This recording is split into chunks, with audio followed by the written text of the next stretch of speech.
नमस्कार, मैं doctor Meetu Singh, assistant professor department of education, DDU university Gorakhpur, आपके बीच उपस्थित हूँ दर्शन की मुख्य शाखाओं के साथ। हमने अपने पार्ट 1 में दर्शन के शिक्षा और दर्शन के महत्वपूर्ण संबंधों पर प्रकाश डाला।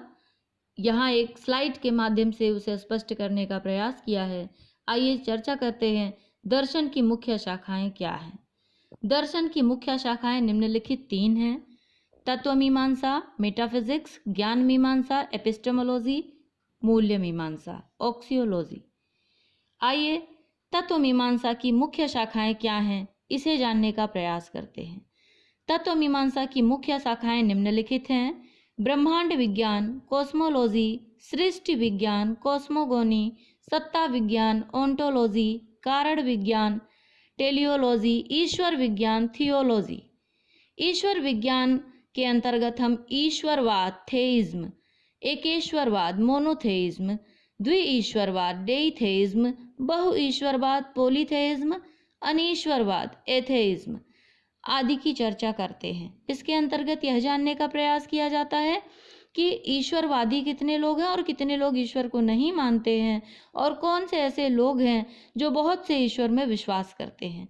उनका ये मानना है कि बहुत सारे ईश्वर के रूप हैं और वो बहुत सारे साकार रूपों में है। तो इसके अंतर्गत ईश्वर संबंधी धारणाओं पर चिंतन किया जाता है। मैं अब आपको बताऊंगी मूल्य मीमांसा की मुख्य शाखाएं क्या हैं।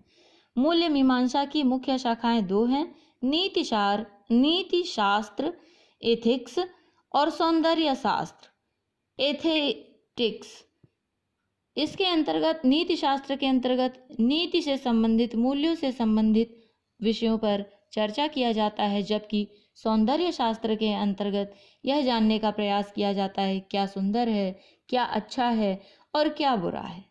तो ये थे कुछ महत्वपूर्ण जानकारियां दर्शन शास्त्र की शाखाओं के संदर्भ में।